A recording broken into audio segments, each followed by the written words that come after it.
H-2 Lebaran jumlah pemudik di Pelabuhan Tulehu membludak. H-2 Lebaran Idul Fitri 1443 Hijriah, lonjakan penumpang terjadi di Pelabuhan Tulehu, Kecamatan Salahutu, Kabupaten Maluku Tengah, Sabtu 30 April 2022 pagi tadi.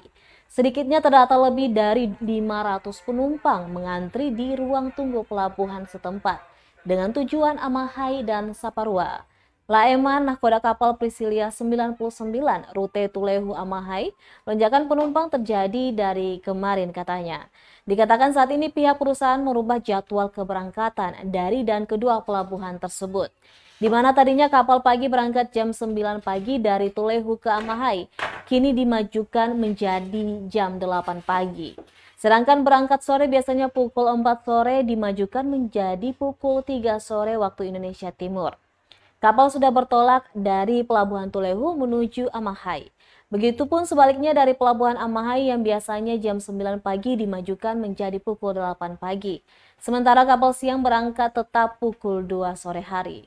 Selain itu, kata dia, untuk mengantisipasi lonjakan penumpang tersebut, pihak perusahaan juga telah menambah satu armada cadangan, yakni Ekspres Cantika 99 yang melayani penumpang dari Pelabuhan Tulehu menuju Pelabuhan Amahai.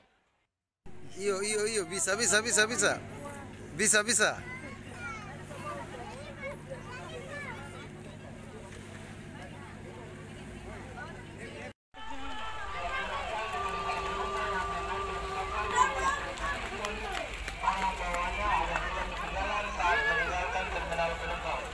Sekali lagi kami ingatkan para penumpang yang akan naik ke atas kapal untuk memperhatikan barang-barang bawaannya agar tidak ketinggalan saat meninggalkan terminal penumpang. Terima kasih.